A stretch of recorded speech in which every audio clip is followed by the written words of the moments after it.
réseau sans fil, fini les câbles et bonjour à la connexion Internet continue où que vous soyez dans la maison et sur tous les ordinateurs. En plus, installer un réseau sans fil n'est ni cher ni compliqué. Mais comme pour les réseaux câblés, les possibilités de configuration sont multiples. Ce module vous explique comment procéder et quels appareils utiliser. Dans un réseau domestique câblé classique, les différents ordinateurs sont reliés à un hub ou à un commutateur.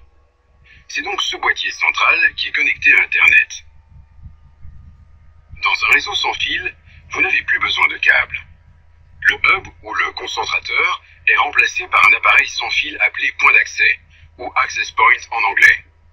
Cet appareil, qui est souvent appelé station de base, est un émetteur capable d'envoyer et de recevoir des signaux réseau par le biais des ondes radio. Vos ordinateurs doivent donc également pouvoir le faire. C'est pourquoi ils doivent être équipés d'une carte réseau sans fil. Pour configurer un réseau sans fil regroupant vos ordinateurs et d'autres périphériques, vous avez donc essentiellement besoin de cartes réseau sans fil et d'un point d'accès. Certains points d'accès ont également une fonction de routeur. On parlera dans ce cas d'un routeur sans fil qui guide le trafic entre votre réseau et Internet. Il y a même des routeurs sans fil avec modem incorporé pour votre connexion Internet. Mais pour relier deux ordinateurs sans câble, par exemple un PC de bureau et un portable, vous n'avez pas nécessairement besoin d'un point d'accès. Dans ce cas, la configuration est qualifiée de ad hoc ou poste à poste. Si vos deux ordinateurs sont équipés d'une carte sans fil, vous pouvez facilement les mettre en connexion directe grâce à la fonction partage de connexion Internet de Windows.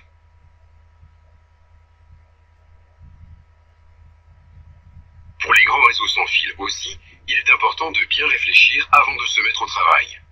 Par exemple, peu de stations de base sont compatibles avec un modem USB. Donc, si vous possédez un modem de ce type, il faudra mieux envisager de le remplacer par un routeur sans fil avec modem incorporé. Imaginez que vous possédez un réseau câblé avec routeur pour le partage de connexion Internet et que vous voulez en faire un réseau sans fil. La première étape consistera à installer une carte sans fil en lieu et place de la carte réseau ordinaire.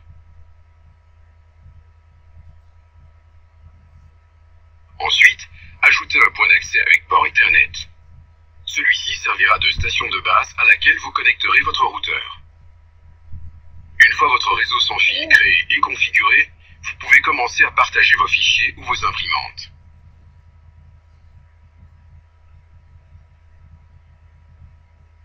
Vous pouvez aussi élargir votre réseau sans fil en ajoutant d'autres composants sans fil, comme une imprimante sans fil, une webcam réseau, etc.